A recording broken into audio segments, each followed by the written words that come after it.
Are you troubled by strange noises in the night? Do you experience feelings of dread in your basement or attic? Have you or your family actually seen a spook, specter, or ghost? If the answer is yes, then don't wait another minute. Just pick up the phone and call the professionals. Call the Ghostbusters. We're ready to believe you. Great night. Available soon. Call for A ghost head is someone who has clearly found some meaning and purpose and relevance to the whole Ghostbusters phenomenon. There are Ghostbuster chapters all over the world. Every state has a Ghostbusters chapter with their own patch, usually incorporating the No Ghost logo and the shape of the state. Sometimes it's about doing something positive and making a difference in your community. Each one of them kind of operates a little bit differently. Some of them are more organized, some of them are a little bit looser. Going to children's hospitals or going to a child's party who has special needs and really loves Ghostbusters to kind of brighten up his day. Fans dressed up, running around, showing up at places, arriving in a vehicle of their own construction.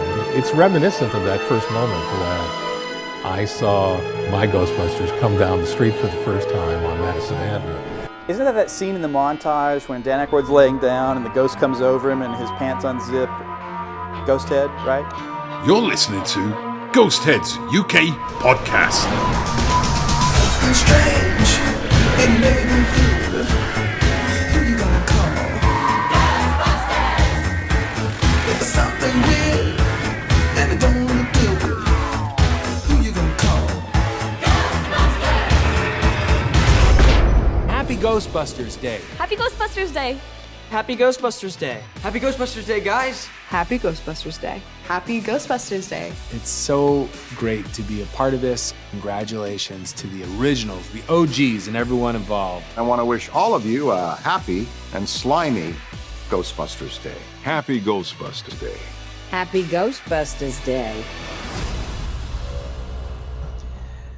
Hi there, welcome to this very special episode of Ghostheads UK Podcast. I know it's been a bit of time since I last did a podcast, but and the last one was with James Green Jr., who was on promoting his fantastic book, A Convenient Parallel Dimension: How Ghostbusters Slimed Us Forever. And if you haven't got that book, go out and get that book. It's absolutely brilliant. Been meaning to have him back on to talk about it because I've actually read the book now and I've listened to the audio, and it's a bloody good book. So this is episode 22, and I'm going differently with this podcast at the moment because usually it is just an audio one, but I want to dive into the video more often. So and this is it. This is the first one that's going to be going out as a video, and well, it can't be just me. I need a special guest who hopefully will be a co-host, and that is Jan. Who's from the... Go on. Well, you introduce yourself, Jan. Go on. Well, my name's Jan. I'm the head of the Masonic Ghostbusters chapter. I'm the happy-go-lucky chap who, quite honestly, seems to fluke his way into most things. So, yeah. Yeah, well, now we've had you on a couple of times, haven't we, Jan? We've had you on for some ghosts and some stuff. And when me and my son went down to London for the premiere of Ghostbusters Afterlife, we met up and had a tour around the Freemasons building in London, which was absolutely brilliant. I loved it. Could have spent a bit longer in there going through the secret rooms, to tell the truth, but I didn't know if I had to pull up a sleeve or murder a goat. You know what I mean? But it was nice to have a walk around. Well, you don't always have to do that. I mean, sometimes you just have to make a Marvel movie. Part of the Doctor Strange set when they're in the glass prison thing. That was actually filmed in the United Grand Lodge of England Hall. Oh, my. Because last we time... actually walked through there. Oh, man, I've got to go back again. Because the last time we were talking about films being filmed there, weren't we? When we was down there, because I said Assassin's Creed got filmed in there, and one of the James Bond films, and Spooks, if I remember, Spooks as well. Yeah. So Doctor Strange, I didn't know that. I didn't realise it was Doctor Strange. Yeah. God damn, I'm going to have to go again. How are you not getting in on any of these film sets? You know what I mean? Can you not get like a part on one of these? Well, I don't know. I mean... I didn't know about Doctor Strange until afterwards. I know that some of the filming for the new Ghostbusters film was actually done at St James Park Station, which is a station I frequent Monday to Friday. Yeah. And I was a little bit sad that I did not find that information out until quite the right time. I can say I did see the Ecto-1 though. You can put as many barriers around it as they like. If you're determined enough, you can find it. Yeah. Do you know, I'm surprised they've not decided to film in the Freemasons place, because for the new film, since they're in London, because that'd be an ideal location, wouldn't it? Well, there's that, but where they were filming, obviously at the station, literally, not even a 10-minute walk away, you've got Mark Mason's Freemasonry Hall, which is just as grand in many ways. Has a very nice bar, but it's ideal. It was so close. They could have got there very, very easily. But chances are, if they have filmed there, I probably won't find out until afterwards. So, oh man, have you seen any? You said you saw the car, didn't you? You said you saw the car. Did you see any of the other filming? Because there was a bit of film that was well, we should let the listeners and viewers actually. Well, they're actually in London filming Ghostbusters Afterlife sequel, which is codenamed Firehouse, and they have totally rebuilt the Firehouse in London in a studio, because it's far easier to do that than go to the actual firing hook place in New York, because it's a working fire station. And the original place they filmed at is in, if I remember, Chicago, and that is featured in the after credits of Ghostbusters Afterlife. But that's being converted into something totally different, so they can't use that either. So they've come to London because it's quite cheap at the moment to film, and they're making their sequel here. And it's quite easy to make the streets of London look like the streets of New York, especially when you go around Canary Wharf and all them lot. And because remember, they filmed a couple of the Superman films in London as well. The original, I'm sure it was the originals, they filmed in London for some of the scenes, and in Milton Keynes, funny enough, because that looks like New York as well, Milton Keynes. So they've been filming in one of the old abandoned stations. As I understand it, the images that surfaced were around St James's Park Station, but I'm given to understand, I don't know how absolutely true this is, I'm given to understand that you can access all of or a good majority of the unused train tunnels via St James Station. I don't know how far down the live tunnel you have to go or how they access exactly, but Tottenham Court Road is maybe 20-minute walk from where I would be normally in London, and obviously I've got St James 10-minute walk in the other. So I would, dollars to donuts, there are multiple connections there that just sort of line up, and 100% they accessed from there. I reckon so. Now there was some talk in the papers that the station's actually haunted, and some of the cast members were spooked. I think it was Bill Murray. Bill Murray said he was spooked. I don't know who wants to spook Bill Murray at the moment. You know what I mean? I'm surprised he's even on set, to tell the truth. So that was a surprise. Well, I mean, he found his way out of Marylebone, and let's face it. I mean, the gentleman that got a selfie with him is just so lucky. I mean, a wild Murray sighting. I mean, that's quite impressive. It is. But I've got a pen. Oh my god! You know what I mean? Why am I not carrying something with Ghostbusters on? You know what I mean? Absolutely. But a lot of those train tunnels are meant to be quite haunted. I mean, I must have read, if I've read 8 different books on it, I might be understating how many I've actually read. And there is that talk, aren't there? There is some underground dwellers still hanging around down there. I mean, there could well be. I mean, I like to think of the city of London like Terry Pratchett's Ankh-Morpork, you know. Our basements are somebody else's roof, you know. Yeah, that's a good analogy. That's good. Now there was a scene that they filmed in London. It looks like Canary Wharf, where everyone's pointing up, and there's this wind machine coming. I think I've got a clip of it on my Facebook page. Not my on my Facebook page. Let me just get to that. Which shows, I'm sure, the guy who plays Walter Peck. What's his name? Oh, my mind's gone blank. What's his name? Who plays Walter Peck? William Atherton. Atherton, that's William the one. Atherton, yeah. Right, so I'll just add this to the stream. Right, him. This dude here, right? So he's been spotted there, and see if I've got the footage. No. These are all some photos that's been coming online lately, because they're actually they're actually filming in the States.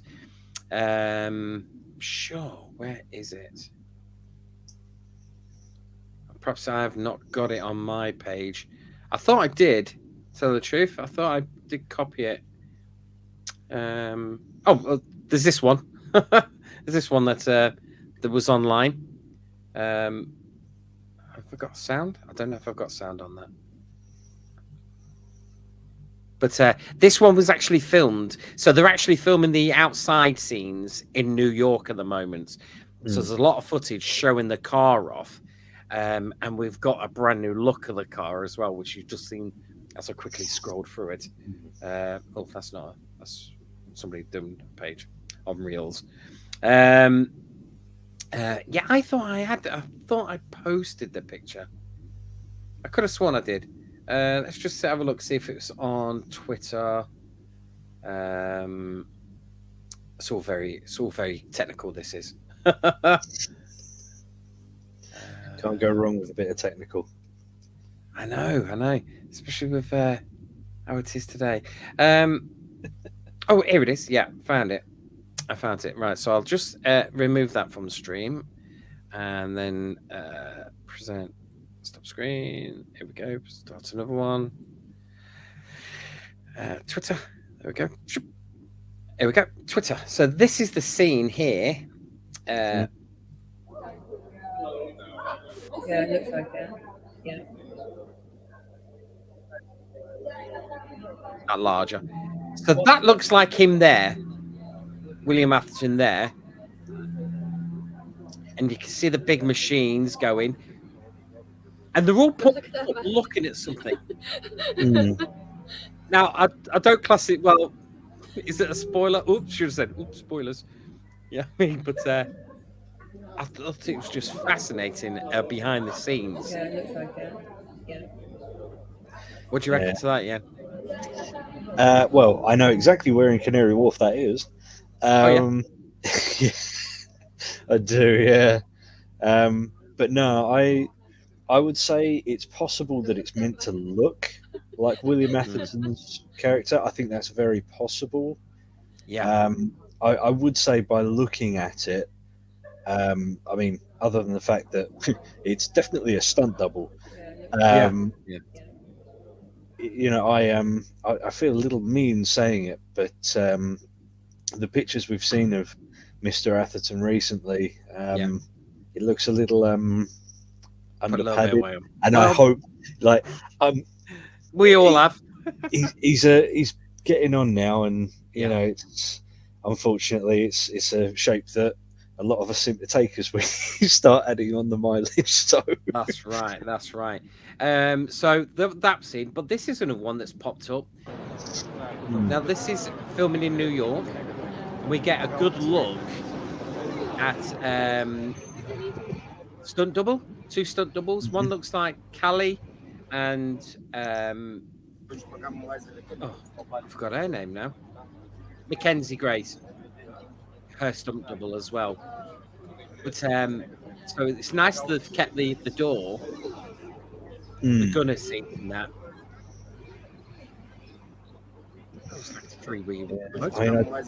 I think by the look of it as well, the stunt double they're using for McKenna Grace, I believe, is actually the same stunt double from Afterlife.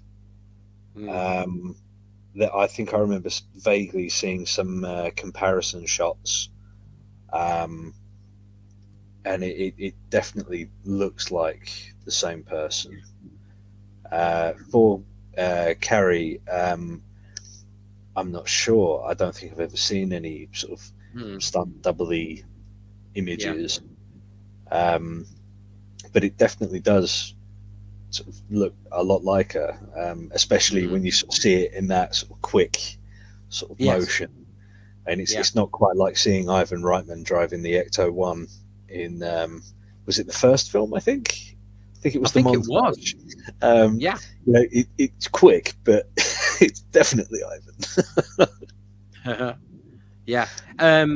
Now let me just whip back onto my Facebook page because I have got some other photos. Here we go. So now we also got the first look of the of Ecto-1, of course. So she looks beautiful. She's all clean. They've done a right good job at it, and they've introduced these fantastic red stripes down across the body, which I absolutely love. Absolutely love it. I tell you what that reminds me of, where they've got that red stripe. I'm assuming you've played the 2009 Ghostbusters game. Yes. It sort of reminds me of the red stripe that you could get down the suit arms when you played online. I don't know if you did much of the online. It really reminds me of that, like down the shoulders. Yeah. Do you know what it reminds me of? Funny enough, talking about a commuter game, there was an old game that came out on the PlayStation 3, I think, called Paradise City. I think it's Burnout Paradise City. And they brought out these special packs where you could get movie cars like Knight Rider, Back to the Future, Ecto-1, but they weren't the official versions because they couldn't pay for the license. So Ecto-1 looked slightly different, and I'm sure that Ecto-1 had those lines going all the way down the bonnet. I could have sworn it did. And I think also if you play Rocket League, I was just thinking that. There's an Ecto-1 in that, and I think that's got the red stripes down it. I could be wrong. I have been wrong many times. But she looks great. It wouldn't surprise me, you know, Jan, if this is a brand new vehicle they've built for this.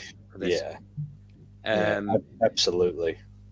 You can see with the camera equipment there, and there's a new bit of equipment on the top of it for that bit as well. And especially with that scene where it's going down the road fast as anything, because it's got like a V8 engine in it, and of course it was never brought out in. It was never made with a V8 engine in it. No. Yeah, that's this one again. Yeah. So for some reason, there it is. So we can hear the engine on it. Yeah.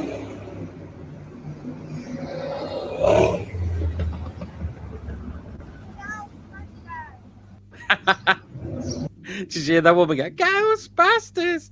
Bless them. Ghostbusters. I think the only thing that makes me sad watching that is I expect when the car gets about here, I expect to hear that boom, boom exhaust kick out the back with a nice big cloud. Yeah, but yeah. That's the only thing. Yeah. But it's not like, is it the Ecto-1 from the very beginning of Ghostbusters 2? But I wonder if we're going to have a montage of it being rebuilt, and they sort of like, you know, do you remember how chitty bang? Because I always like the bit I always say it's like chitty bang bang, where they take in the rusted bucket, and then you know you hear, and then the doors open, and you see this great shot of it slowly coming out. You know what I mean? I wonder if they're going to do that. It'd be nice. It'll get all the tingles up the arms. It will for that one. Yeah. Oh, definitely. I mean, I don't know why, but I can't help but feel it would just be really funny. Because obviously, originally the Ecto-1 was meant to be like semi-sentient, I think. And part of me would just find it really funny if they spent maybe 3 lots of 30 seconds or so, maybe not all together, but sort of spliced here and there, of, you know, Winston fixing the car, maybe with Ray, perhaps, you know, and, you know, Finn Wolfhard, obviously Trevor meant to be, you know, quite into cars. I would just find it really funny if the car, you know, did as she was needed to for the OGs, but as soon as Trevor arrives, you know, squirt oil at him or just like drench him in something down his coveralls. But yet, you know, Winston's there in his, you know, 2,500 pound suit, just immaculate after having done something that's known to be really grimy, you know. Yeah. I don't know why that it just makes me, well, I know what you mean. Yeah. Do you know, can you imagine though, with that sort of scene where they're working on it and Wolf goes, and you know, the oil comes over him, and then Winston goes, "You've got to treat her like a lady, boy. You've got to treat her like a lady." And he strokes it, goes, "Don't worry, baby. I'll fix you up." And he does it, and there's no mess whatsoever. Because you know how you say, would it be good if it was semi-sentient? Do you remember in Afterlife where the engine fixed itself? Maybe that wasn't Spengler. Maybe that wasn't him. Imagine if it was the car itself. The car, after collecting so many ghosts, the car had become something more than it was. You know what I mean? Ooh, I got goosebumps now. That's a good concept. Yeah. Get that down, Paramount Pictures. They're looking for writers now at the moment, aren't they? Let's get that down. I'm in no union. Let's go. Let's get it down. Yeah, but she looks a beauty, and believe it or not, this will be available as a toy very soon. Or just buy one of the toys that are out available now and just paint the lines on, like so many have done right now. Yeah, and the tube is silver as well. The tube is silver as well. I did sort of think to myself about that when I initially saw it, because obviously, I mean, looking at it, I couldn't hazard a guess at what the tube is. You know, I know that on the originals, I think it was some sort of tubing from an aircraft of some kind, and I think it was very, very expensive. So, I mean, part of me thinks that in order to perhaps reduce costs, they've bought something like that, and then they'll perhaps change the color through other means, or perhaps, you never know, because of its reflective quality, it might just be something that sort of gets entered in post for sort of CG of some kind. Could be. I always wondered what it was for anyway, to tell the truth. Because half of me thought, oh, is that like instead of having exhaust? Because I never see the exhaust on this. Is that for the exhaust? But I never ever knew what it is. And I don't know if they ever brought out like a Haynes manual or anything like that. But I think they did bring out a Haynes manual. They did. I think I've got it somewhere. I don't know what that tube was for. Some homework for you there. Yeah, I'll have to look into that. Yeah. I don't know why. I've never thought about its purpose. It's just important that it's there. You know? Yeah, it's like the ladder on this side. It's like, who the hell's going to climb up that? You never see no one doing it. No one ever climbs up that ladder. No. Well, the fire escape they nicked it from is probably feeling the same. you know, when you look at this shot here, it looks proper like the die-cast model, don't it? Exactly like, like they've just somebody's holding it there, and right, yeah, it's just there. That cover it. She looks. I can't wait for it. It would have been good with a bit of red around the tires, I reckon. Bit of red there. I don't know. Yeah, I mean, it would have given it a bit of additional flair. Yeah. This is an Easter egg now. Now I've not found this one. I have to say I've relied on the internet for this one. These bikes, these are like electric bikes. They're all bikes, but they've got Manhattan City Bank. Now that Manhattan City Bank is the bank that Ray mortgaged his house to pay for the Ghostbusters in the first film. It's actually written on the doors, so that's quite interesting. They've got that, and of course this is from a scene where you see the bikes have been like towed on that side. So it must have been going down the road and it's like crashed into these bikes and knocked them all down. And then she pulls out. She got a license. Look at it. Look, there's always somebody with food. Does anyone wanted some food? Yeah, and there's a picture of the stunt double for Callie there. So she must be a Ghostbuster as well. It's nice that she's actually got a job now instead of just being a drunk single mother doing nothing. You know what I mean? Yeah, look, just here as well. You see this shot here? Well, there they are just there. I don't know if I can zoom in now. I can't. Now, that looks like Houseman. The lady there looks like from 2016, doesn't it? The way she's sitting there. Oh, definitely, yeah. Yeah. I think it's the way the hair sort of flops sort of over one side more. Yeah. His hair. And the funniest thing about this one, Jan, is they wear these black cloaks to hide the uniform, to hide what they're wearing underneath. And what are these two doing? Just lounging, open, not a problem. You know what I mean? And there was that picture of Paul Rudd. He's actually got one. It looks like a Jedi, and he's sneaking in. And everyone's like, why is he wearing it? We all know he's got a costume on. We all know it's a Ghostbusters costume. Well, that's just Ghostbusters behaviour. It's the whole thing of, here, wear this, hide everything with this. Oh, yeah. That sounds like the voice of authority. No, thank you. Yeah. Well, we know what like Disney are like when it comes to that. Oh my God. Yeah. You wouldn't be getting all these photos if it was Disney. That's for sure. They have heavies everywhere. Went to pounce, I'll tell you. And these things here, these are quite good. Do you know these hide ballards and cones when because I've seen something similar up in Bradford when they were filming this war. They were filming a war film up in Bradford, and I got to walk around the set because they'd finished and they just left it for a couple of days before they tied it up. So I was walking around and you could see these kind of things over the modern ballards. It was quite interesting to walk around. If you go to my Facebook page, Jamie Burns on Facebook, you can actually have somewhere there. You'll have to scroll through all my crap that I post, but you do see some photos of a scene from a it looks like World War II. Well, it is World War II. It's for a film on Netflix about World War II, and it's great. Yeah, I was like, wow, this actually just looks like World War II. Or is it? Or am I just getting used to what the future is going to be like once we go to war? Yeah. Well, at least I know what it's all like.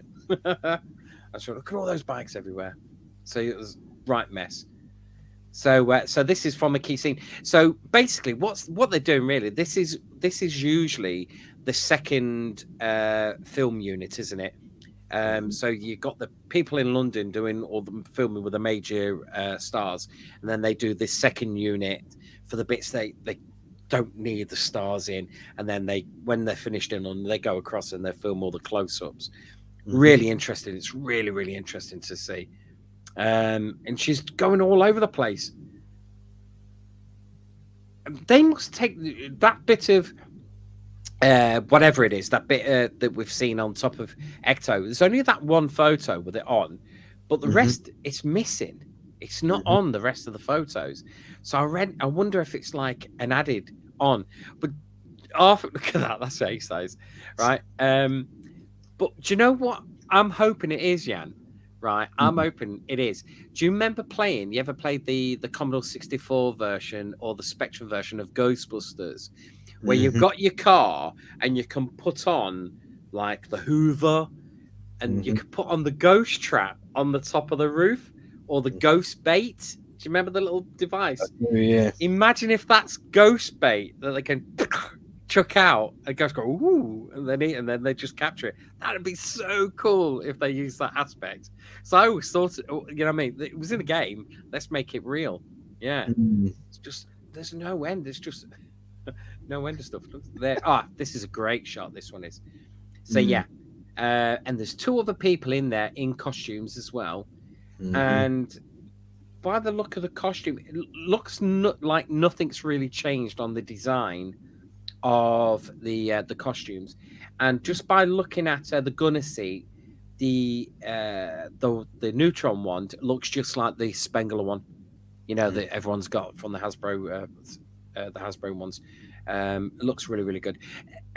Even though, and the other thing as well, even though they have updated the Ecto one, cleaned it, the door looks manky. The inside looks manky. And if you look across that top, it looks like it's been scraped. Yeah. And if you remember in Afterlife, you know, when the door was open and they went down the bridge and then the door closed, that could be that. But it's definitely. Well, I mean, when you think about it, the damage that door sustained, I mean, even with all of Winston's, you know, newfound money, can you imagine how expensive it would be to repair the damage to a 1959 Cadillac door? Yeah, very expensive. Yeah, there's another good shot as well. That looks like Paul Rudd inside there, a Paul Rudd lookalike inside that inside Ecto one. But like again, the top of the Ecto one looks very sparse. You know what I mean? So it looks like they're upgrading the systems as they go along. But I love looking at it. A lot of people. It's fair enough. A lot of people have been going online and going, "Oh, everyone's posting spoilers about the film." I don't think these are spoilers. We know Ecto 1's going to be cleaned up because if you play the game, Ecto 1 gets cleaned up in that game. And it's to me, I'm not showing anything plot wise. It's all speculation. It's all pinch of salt.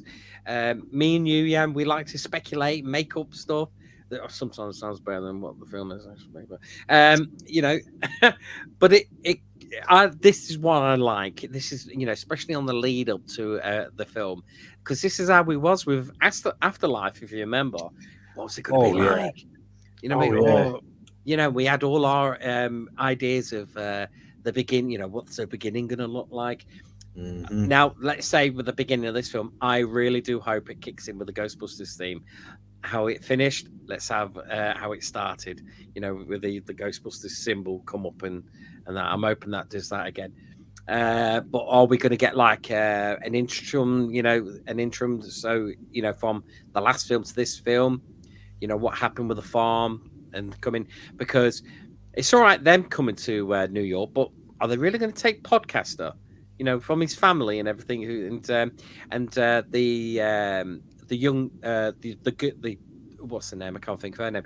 The young girl who's Flynn's what was her name?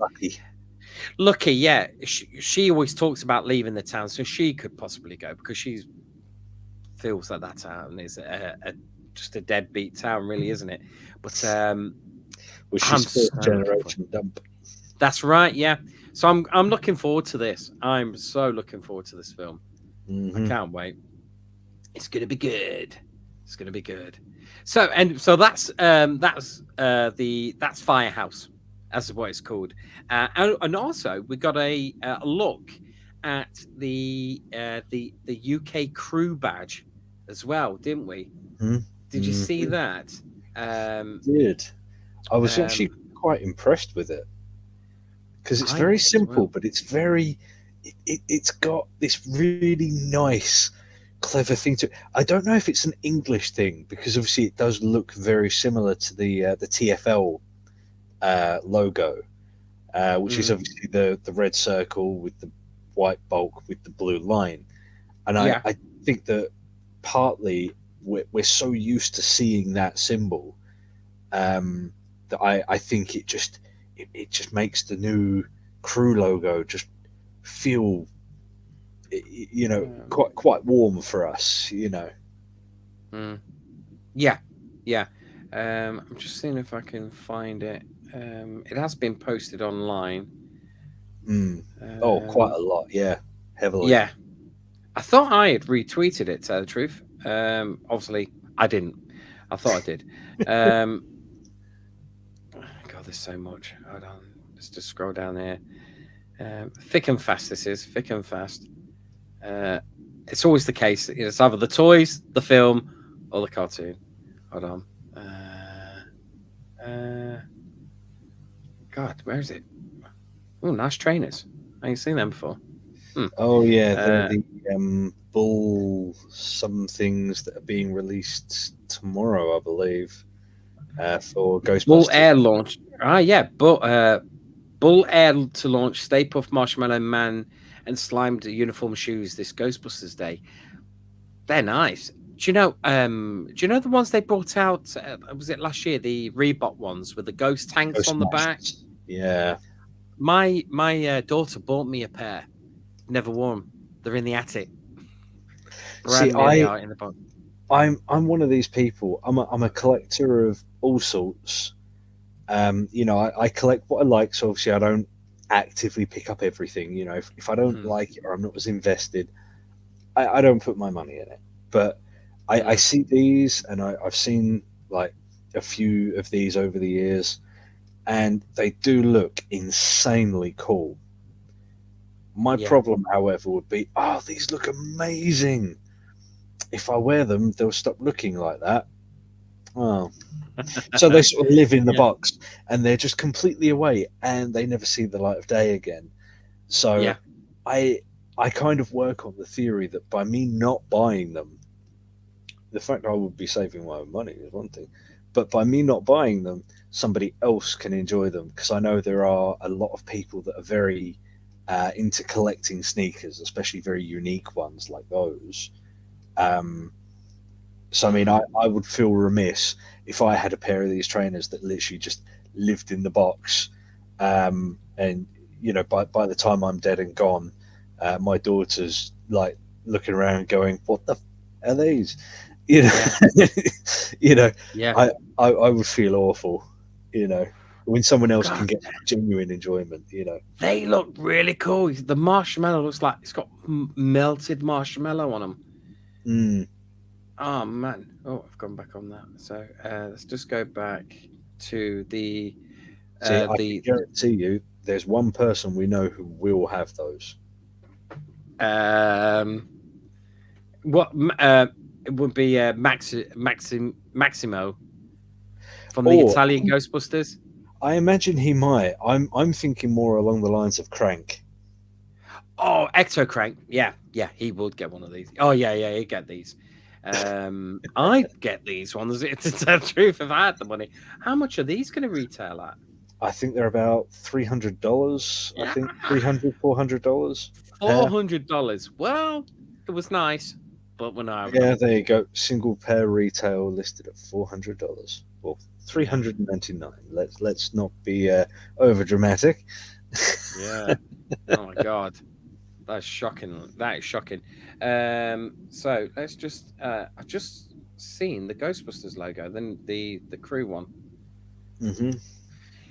Where have I just seen that? It came up a second ago. Whose bright idea was it to balance my laptop on my lap? Oh yeah.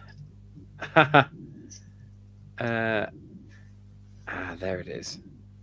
There it is. Right, yeah, I'll put this one up now because Ghostbusters News, always your good source for news.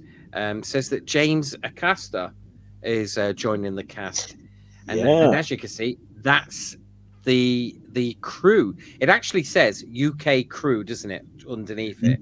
But that's the new badge.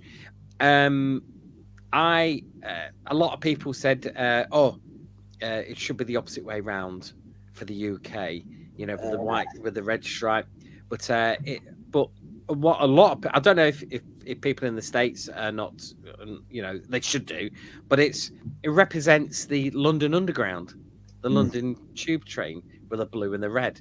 That's basically what it is, but it looks really, really cool.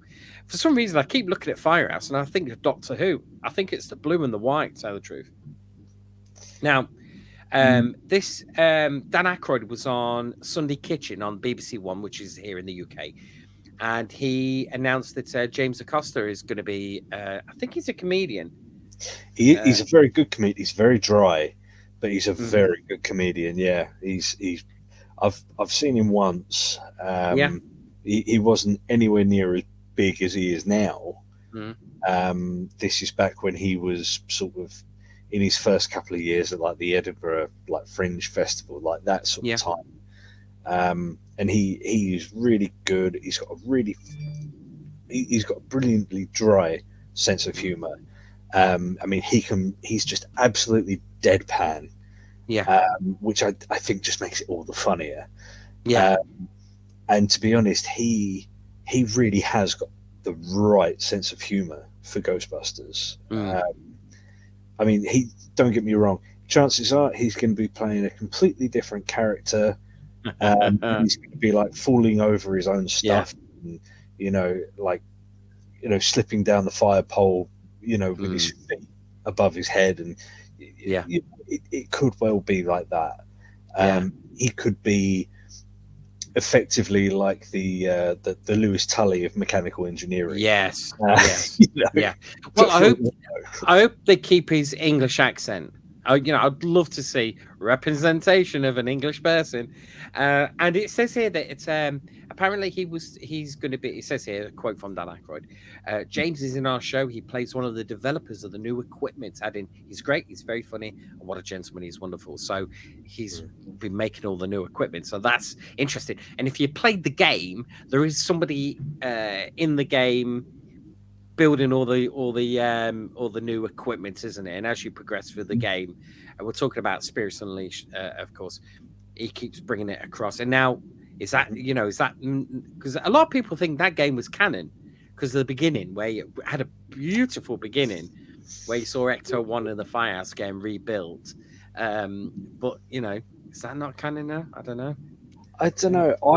I think I personally would look at it as more of a tangent. I would say it follows on to a certain degree, but I definitely, like, in terms of timeline, I kind of get the feeling that it goes and it just sort of peels away in one direction, so you end up with a split. That's my thinking, but it's either way it is brilliant. Because it's that little bit of incorporation of what we already know, and then building on something new. And it's an easy game to get into, really easy for multiplayer. Because there's one thing that always made me mad when multiplayer is you join, you die, you're off.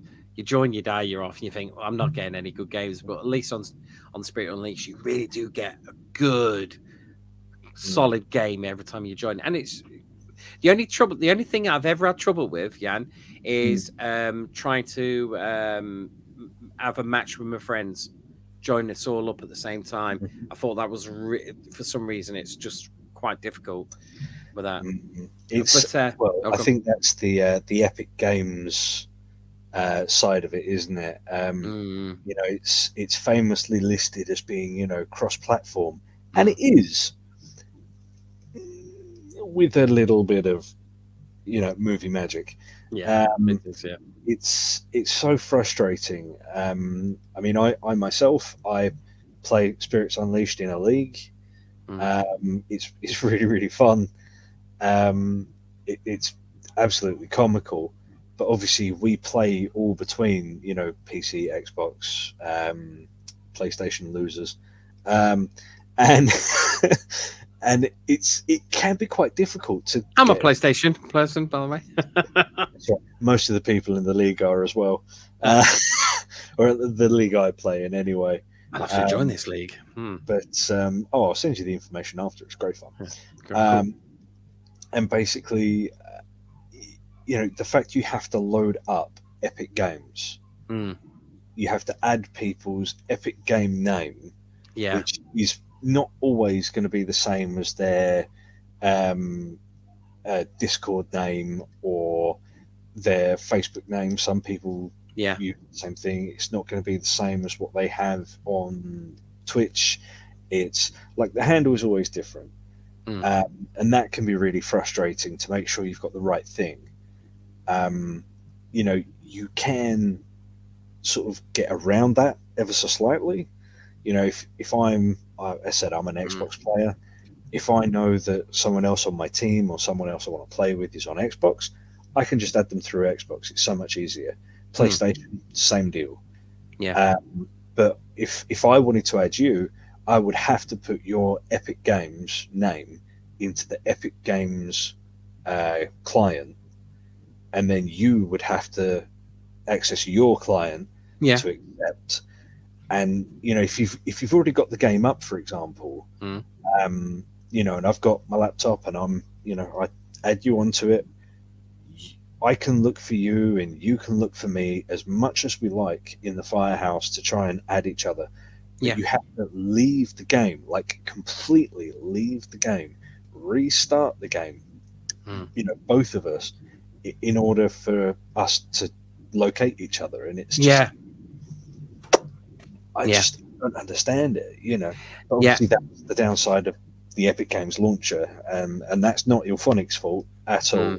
It's just the way that particular client works. Yeah.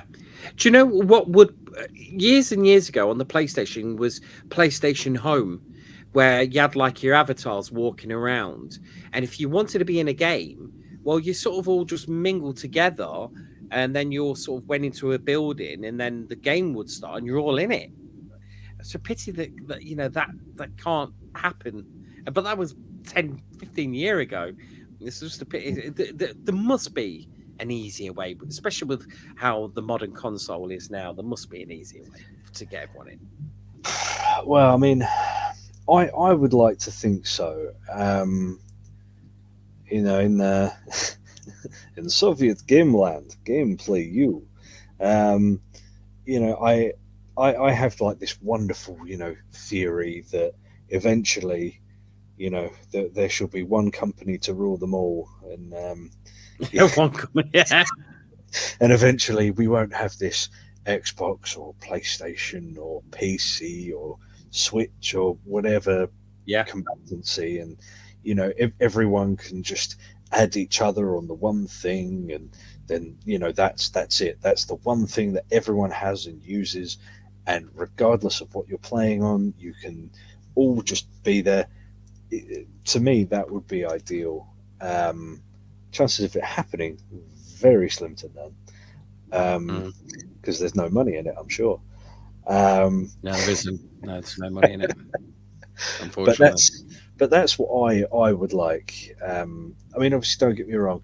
I understand the capitalism of it all, but I do think eventually these companies are going to have to, begrudgingly or not, I think they're going to have to agree to disagree to just let us get the hell on with it. I've got so many friends that play on PlayStation. I've played on Xbox since the original Xbox, and I've not looked back. But obviously, I've made friends playing online games, things like Destiny 2. Again, some of them have sort of migrated over to PlayStation because of the exclusives that it's had, and they've not come back to Xbox. So I don't see them anymore. I've got the Facebook, we send each other the odd message here and there, but even when we found that we're playing maybe the same game here or there, we can't play it together because of the different platform. And it would be nice eventually to just be able to everyone get on with it. Yeah, it was. It's all been highlighted that everything is now cross-play, and you used to get cross-play basically from PS2 to PS3, or from your phone, or from the Vita, or stuff like this. So when and PC people, they've been able to do from Xbox to PC for years. Well, it's PC really, isn't it? So and considering the PlayStation now is basically a PC in a box, it should be really easy. So I'm just surprised that it's not done as much nowadays. Yeah, I think in the way the market's going, from what I can see, you look at the Nintendo Switch, it's got a almost non-existent voice chat system. Yeah. I think rightly so. I think in many ways, because so many of the games are younger in age rating. Yeah. So I completely get that. That's a smart move. You know, those of us with enough years to know how Discord works and navigate it. If you want to play a game on the Switch and you want to sit and chat with each other, great. Stick the earbuds in and off you go. If it's wireless enough to connect to your phone for Discord, it will connect to your Switch as well, so you can get dual layer. But a lot of the other game consoles, it just doesn't work as well. Just searching for something on my PC. That's what I'm doing. Yeah.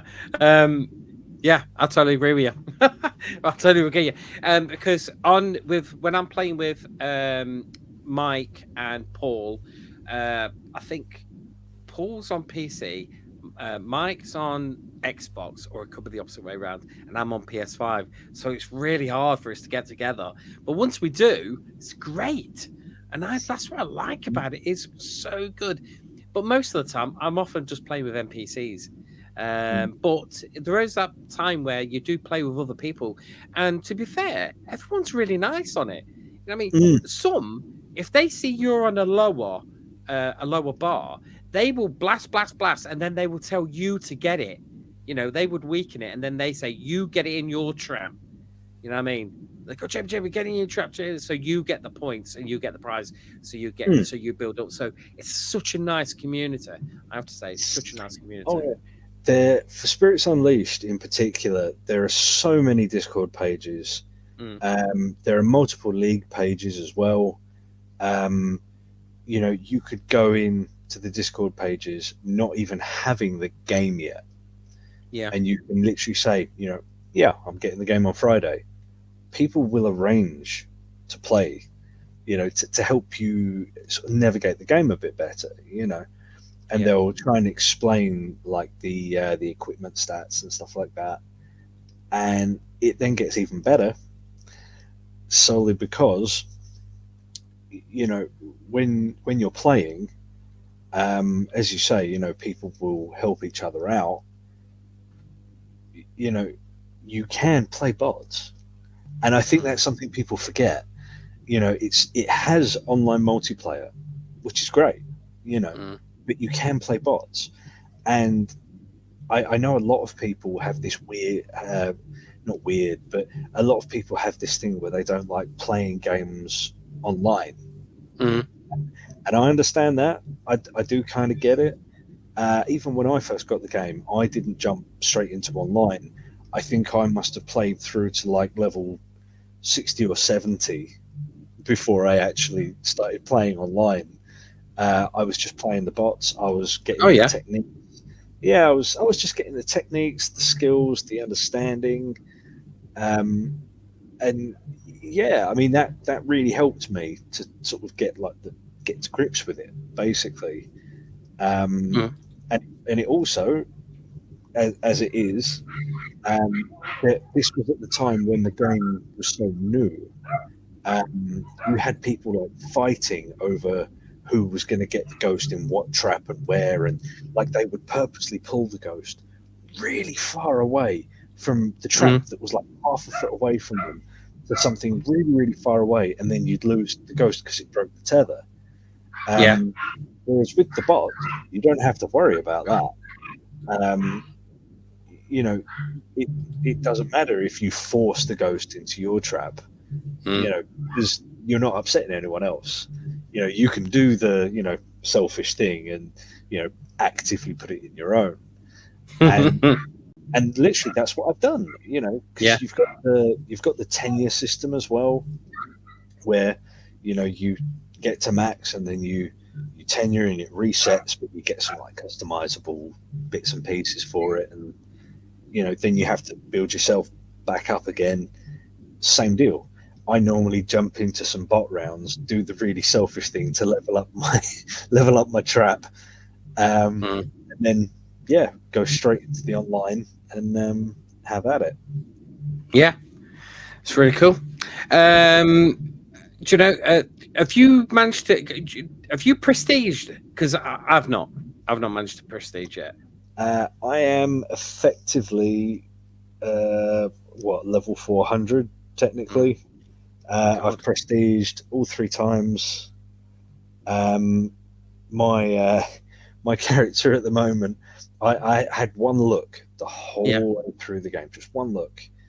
But since the joining the league that I'm in, you may or may not get this straight away. Obviously, all the names of the teams are after Ghostbusters things, all themed.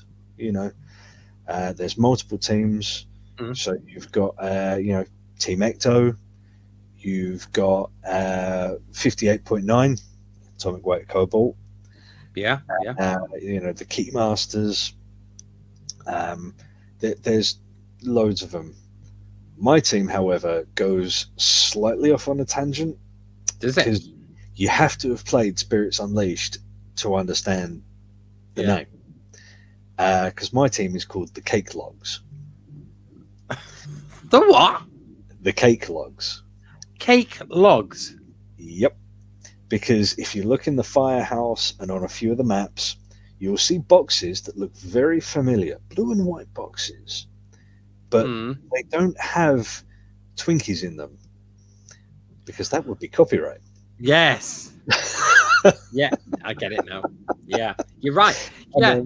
And my character, he looks like the mascot for Twinkies. So I'm wearing this like puffy Stay Puffed outfit that's like kind of yellowish. I've got the bright yellow Subway boots on with a cowboy hat. So my character is basically the team mascot, effectively. That's good. Cake Logs, yeah. You need to put that on a t-shirt. Definitely. Right, what we're going to do, right, is just one more thing I want to add to the screen, which is this. As we're recording this, tomorrow is Ghostbusters Day, where I think it's 39 years ago. Ghostbusters came out on June the 8th. No, 7th. What day are we on now? 7th. Yeah, beyond 7th. So it's tomorrow, as in the UK. And hopefully I'll be getting this video posted. As soon as I finish work, it'll be posted for Ghostbusters Day. Are you doing anything on Ghostbusters Day to celebrate, Jan? Chances are, once I get back from work, I'm probably going to jump onto Spirits Unleashed and, bust some spiritual heads. Cool. In theory, but who knows? I might just be so tired that I end up going to bed and dreaming about doing it. Cool. Also, very, very quickly, because we're going to be wrapping up in a minute, because I've got to be up early in the morning. Is that you was in? Of course, you're in London yourself, and you managed to meet Dan Aykroyd. I did. You know what I mean? You managed to. I remember messaging going, "Oh man, yeah, if I knew you were going, I would have get you the money to get me a bottle in a signature." But never mind. Well, I mean, literally, when the boss arrived, he came down Old Compton Street on foot. Yeah. Which no one was expecting. And literally, because we had 3 Ecto ones along the side of the road, and he's come down, and he's giving us all orders, and he's telling us to stand along the Ectos, and he's sort of semi-posing for some photos, and then he tells everyone with full packs, follow me, come inside. So he signed for us first, and I was the second one into Jerry's Wines and Spirits. You have got some photos I was just looking from on your Facebook page. Be on the Masonic Ghostbusters page, I think. I think I posted it on both, but it's probably easier there. Right. Okay. But yeah, I was second in the door, but I was the first one to receive signatures. I think the chap that went in first was taking his pack off, and I basically ran over, Uncle Dan, hi, and he signed my pack for me, which I wasn't expecting. He literally was like, yeah, turn around. So I was sort of in a bit of a daze. I understand why teenage girls went so mad for Westlife and Boyzone now. I get it. So I just obliged, and I turned around, and he just leant over the counter and signed on my pack. And then all of a sudden, all I felt was this clunk. And then I heard the pack sounds kick in. And Uncle Danny sort of giggled to himself. So I think he quite enjoys hearing that as well. Well, I can't think of how proud he is, because when you think about it, when he made Ghostbusters, this is the thing he was dreaming it would get to be, with different franchises, and to see people, Dan is the best thing that happened to Ghostbusters, because a lot of people go, oh, well, no, Bill Murray was the best thing to go. No, Bill Murray's not the best thing there, because sometimes he's the worst thing that could have happened to Ghostbusters, because of you either like the guy or you don't.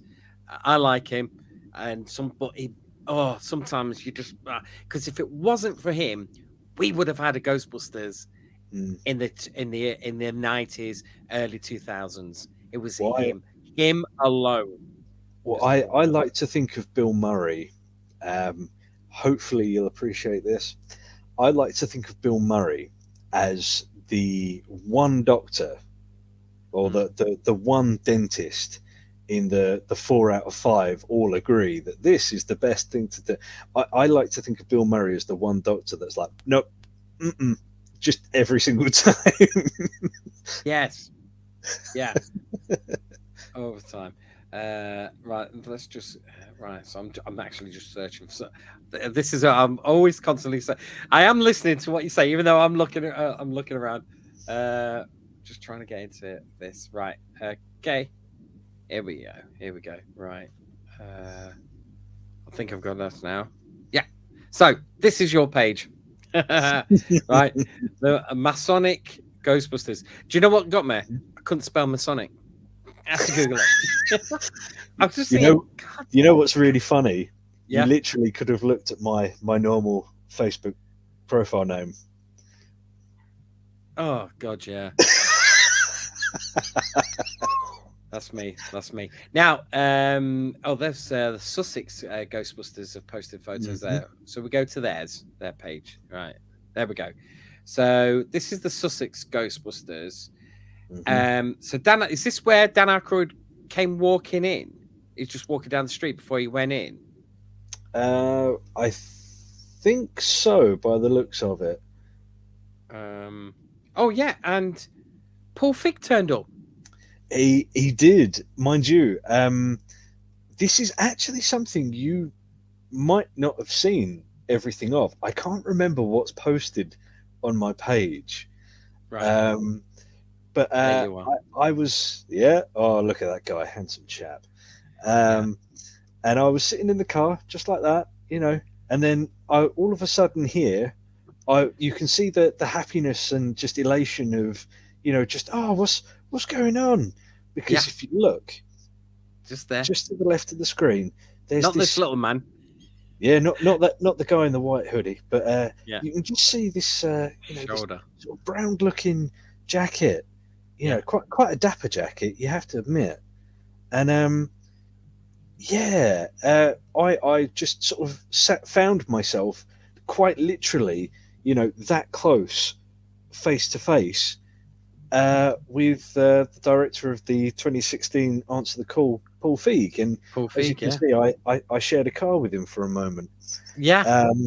Now, I might not liked the 2016 film, thought it was garbage, but I like Paul Feig. Yeah, I mean, I like him. He's done some really good comedies, and he did this sort of chat show on Netflix with Joe McHale show, and I loved it. And he was always in the crowd going, "Tell him about it, Joe." And so I've always thought he got a rough deal, and I think I generally believe that the Ghostbusters 2016 is not the film that he planned. Do you know what I mean? That he had in his mind. I think there's a lot of studio involvement in that. But he's such a nice guy. What was he doing there? Honestly, I'm choosing to believe he was just there to see me. Honestly, I don't know. I think, to be honest, I think obviously when there's something sort of Ghostbusters related these days, he's usually around, I guess. But to be honest, I'll be strictly honest. I don't even care why he was there. I'm just glad that he was. Yeah, I'm a nice guy. Because he was just such a nice chap. And just before this picture was taken, I actually sort of said to him, hey Paul, I know we just shared a car together, but would you mind if we take a selfie? And he was like, "Oh yeah, come here." So I actually grabbed like 4 different pictures, but this was my favorite. That is great. That's a great photo. He was just such a nice guy, Yeah. And it's just there we are. There's the picture. There it is. Dr. Strange. Damn, yeah. There's the. Damn, why didn't I recognise those bloody gates? Should have realised, shouldn't I? Should have realised. Yeah. Oh, it was. Do you know what? It looked like you had a fantastic day there. I really wish I could have gone next time, because Bill Dan Aykroyd is always about. He's always about. Well, I think the last signing he did, for Crystal Head anyway. I don't know about sort of in general, but the last one of these he did was 6.5 years ago. Oh, really? It was a fair while, and I completely missed out the first time round. I completely missed out on it. Yeah. Is that in London? I believe so. Yeah, I believe so. But yeah, I completely missed out. So I was very, very grateful to actually get to do this one. And I mean, I'll be doing more.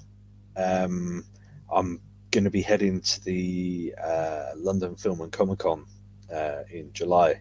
Because I've got to meet Ernie. I've got to go meet Ernie.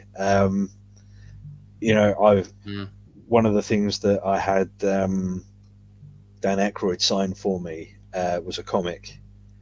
But there's also another comic from the same series that I really need Ernie to sign.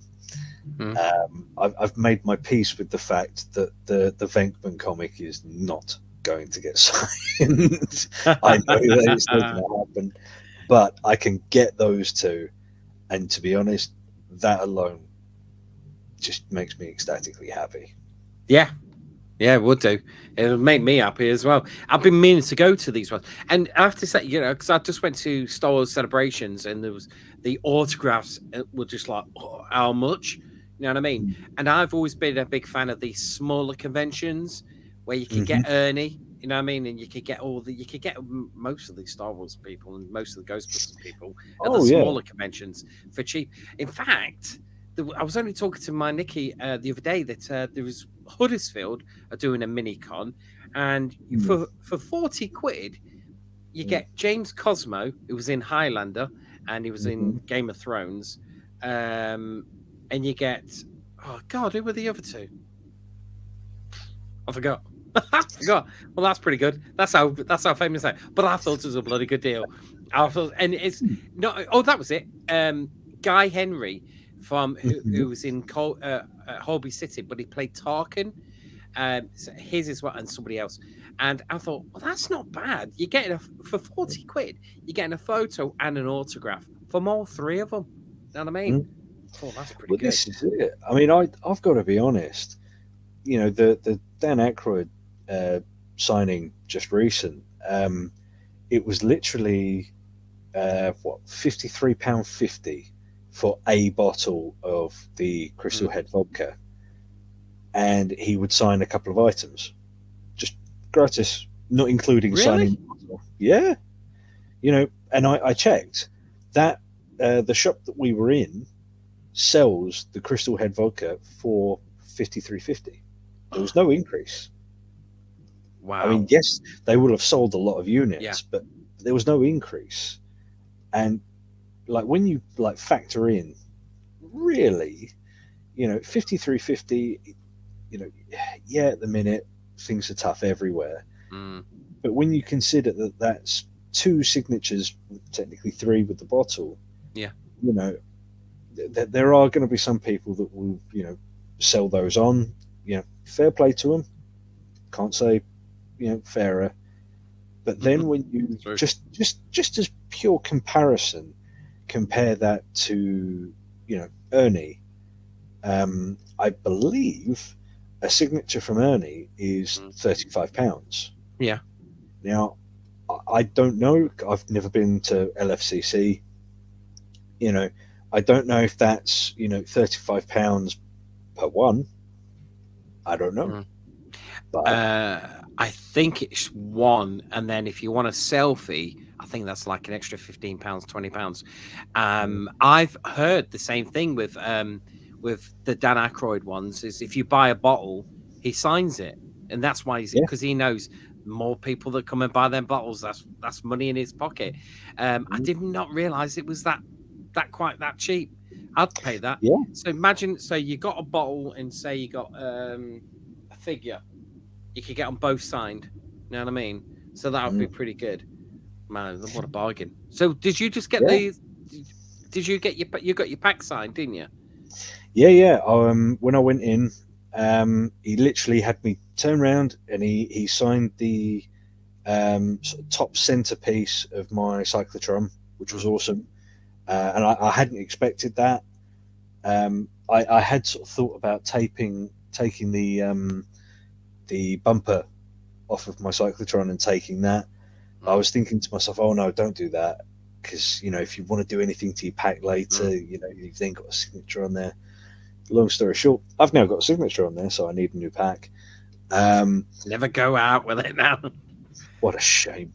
You know, but yeah, so he signed my pack, you know, instantly, straight away. And then he was like, right, what have you got for me? What have you got for me? You know, and I pulled out my comic and I pulled out my license plate, and he signed them both. And I walked at, you know, I paid for my vodka bottle and, you know, put the stuff back in my bag, and I went outside. And then I just sort of thought to myself, holy crap, I've got 4. And like, I was trying to, because I was in this like state of, you know, absolute euphoria. I mean, I felt high until probably yesterday, to be fair. And I was just in this state of euphoria, and I was trying to work out, you know, I've got the one from that, and I got that one from there, and I got that one. But how did I get 4? And I was trying to count it, and I couldn't work it out. But I knew I had 4. Do you know, you've just reminded me. Just remind me, sorry, as I'm talking to you. To have 4, that's amazing. I'd be lucky to get 1. 1. Next time it comes, I'm going to have to go. It probably you never know. It probably going to come down again, especially when they're premiering the film in London.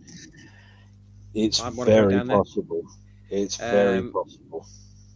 Right. I've actually I've got a message that's come up as we've been talking from Massimo Maria Penny.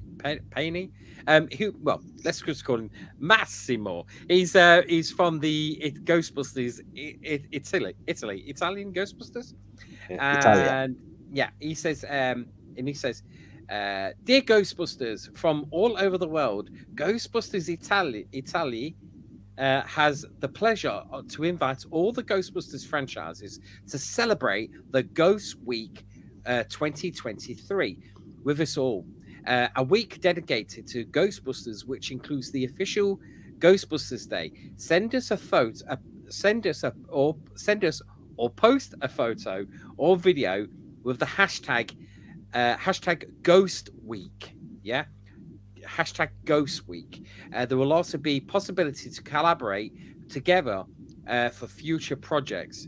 So hopefully, if you got if anyone out there, it's got because it's got to do it over for a week.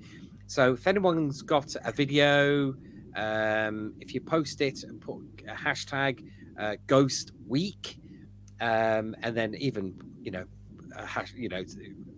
give the Ghostbusters Italia. Is it Italy? Is it Italia? The way they spell, I don't know why, but Italia. Yeah, Italia. Ghostbusters Italia. So even drop them a message or tag them in it, as well as hashtag Ghost Week of Ghost Week 2023. So I'll probably post something. But there we go. We've just done it. So we'll just give him a shout out. Hi. Yeah, and bless him. I asked him for that background that you saw Ghostbusters Day. I actually asked him this morning, can I borrow his background? And he was good enough to send it, because I was thinking, I can't be bothered to design that myself. There's just too many bricks in it. But he sent me the one he's got, so I was really, really gracious for that. So grazie for that. And he posts an awful lot. And something that always makes me laugh is that if you buy the Hasbro Ray Stantz figure, the sort of like the comic book version of him is like a kiddie's version. He looks just like Maximo.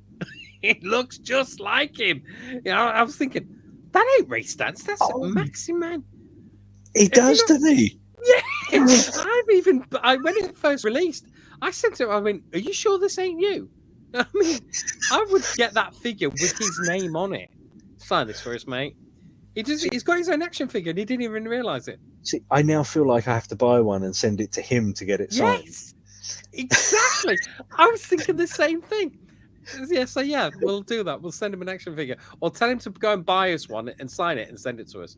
And I'll get a little sticker and stick his name on it. You know what I mean? On the figure card. It'd have the authentic Italian on it as well. That'd be great. Yeah. Yeah, let's do it. Yeah, I'll send him a message. Buy me an action figure, Maximo, and I'll give you the money. Yeah. And what else? Because we're coming up to the end now. Also, I want to give a shout out to Tony Beresford, who designed this patch, which is breast research for breast cancer. They're collecting money for breast cancer research, and Tony's done this fantastic patch. It's doing them for UK residents, £10 posted. That is, I think that's a bargain. So go and get yourself one of these. Just go over to the is it the Northwest Ghostbusters, or tag Tony Beresford. It's Barefoot. Is it Beresford? Beresford. I can't remember. I'll tag him into the video. I'll send a link. But yeah, definitely get one of these badges, because every penny that he makes off these goes straight to to breast research, and these are not cheap to make. It is an embroidered one, and I should know. I've tried to get my patches made. It's really expensive. I don't know how he does it to sell them for a tenner, because I was thinking I can't even get them made for a tenner. You know what I mean? To sell them at a tenner. But yeah, definitely get one of these. This is good. I've actually stuck this one on. It's not pushed on. It's stuck on. But I just wanted to wear it for tonight. Anyway, that's me rambling on. Let's call that a day, Jan. absolutely. Thank you for coming on onto the show. And like I said to you before, I want to do this more regular, and I want to like a permanent co-host. You know what I mean? And I'm looking at you, lad, because you can gather stuff that I can't gather because I'm out working all hours, and I always need reminding to do these videos. And I like doing these videos, but I always need to be reminded so I can get them out and post them. Are you up for the job, mate? Yeah, I reckon I could do that. Good lad, that's what we like. Except the one thing that I need to make sure you hold me accountable for is one, don't let me be smart and think, oh yeah, I can put my laptop on my lap and it'll be fine. And two, most importantly, I'm going to have to pick where I sit way more carefully because I feel like I'm letting the side down. Like, what, this messy room? Well, all you can see behind me is a blanket. I mean, literally, if I turn right there, yeah. I mean, that's, there you go. You know, infinitely better straight off the bat. That's a blanket. I thought it was a cat. Oh no, this is. I thought it was a cat asleep. No, this is a bat blanket. Huh. This is my wife. She's the crazy bat lady. Oh. But no, all three of my cats. Let's see, all three of my cats at the moment. Two of them appear to be upstairs, but Spectre is just to the left of me. Nice. Spectre. What's the name of the cats? What's the name of the other ones? For the three that we have, this one, well, you'll appreciate them. We have Spooky, Spectre, and Ghost. I do like that. That's cool. That is cool. Yes. Cool. Right then, I shall do a little bit of my signs off, and then we'll go to you, Jan. That's right. So now, please rate and share this podcast and video. If you're on YouTube and you're watching this, smack that like button and do some shares and likes and tell all your mates, you know, have a look at this, because we like to grow the community. And if you're into Star Wars, I also run a fantastic Star Wars podcast, Radio Free Endor, with my son Chris. We ain't done one because he's been pretty poor. Well, he's not been poorly, but his fiance's been pretty poorly. So he's been taking a bit of a break, but we promise we will get one out pretty damn soon. But if you like this show, head over to iTunes. iTunes is still the best place to listen to this show on your desired iPod device. We're also on Spotify, would you believe it? We are. Also, if you go over, search for us on Facebook, Ghostheads UK. On Twitter, we are at Ghostheads UK.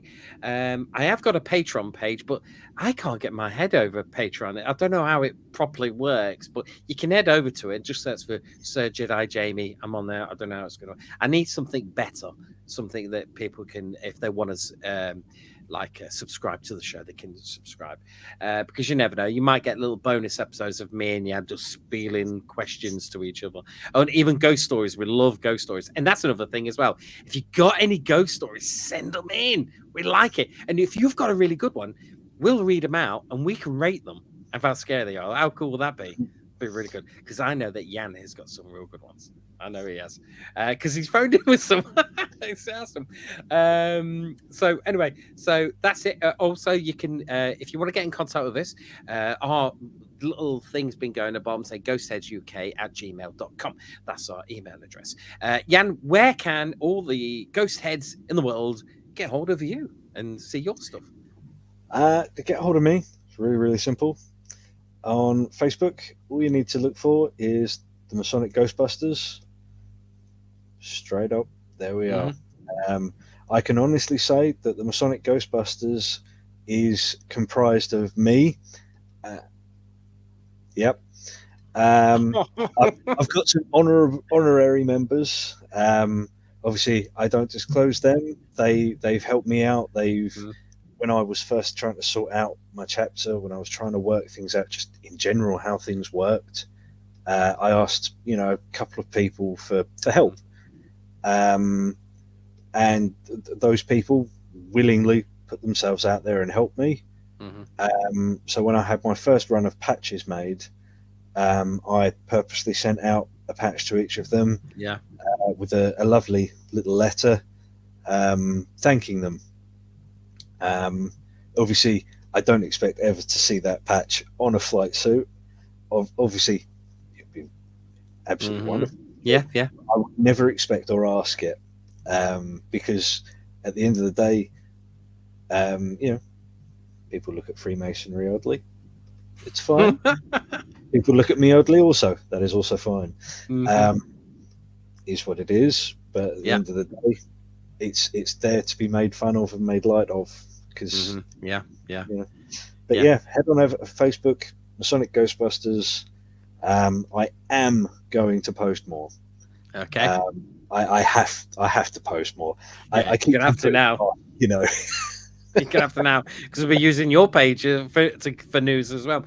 I have got one of your patches. I have to say, you was kind enough to send me one, which I'll probably wear next time we're on. Actually, I might put a patch on every time we do a podcast. I'll put a different patch on, because I've got no end of them.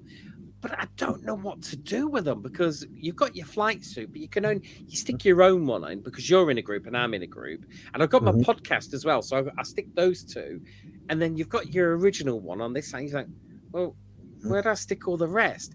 So I'm always on the lookout for a good jacket to put them on, if you know what I mean. But it's like, where do I find a good jacket? They're always expensive.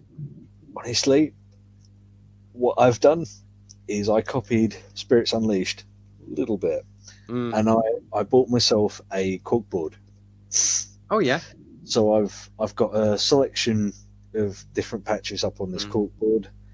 But I was a biker for a while, so I've got a cut. I've got all sorts of different patches on. I remember when I saw you in London, you had that waistcoat on with them and all on. Yeah. But the corkboards does sound pretty good, and plus, if I stuck it behind me, I'll hide all the crap that's on the floor. It's all boxes, it's all stuff that I collect. It's all over the place. In fact, one dropped off the shelf. It's been on the shelf for ages, and it flipped off and hit me on the head, and I was like, "Oh, what happened?" Control chaos. Yeah, my Nicky went, "What was that bang?" Because there was a bang at first, and then I was like, "Boom!" And I was like, "It's like, where's that from?" Oh, no. Oh, give myself the creeps there. I've got to go to bed soon as well. Anyway, all right. So let's pull that one to a close then, Jan. Thanks for coming on again, and we'll be doing it again. Say like once a month, so we can gather some stuff and have a chat each month. It'll be good as gold. All right. Yeah. Okay. So anyway, you enjoy yourself. You go. But if you're watching this on YouTube, have a great time. Enjoy Ghostbusters Day. Have a fantastic one, and keep busting ghost heads. See you later. Take care. Bye bye.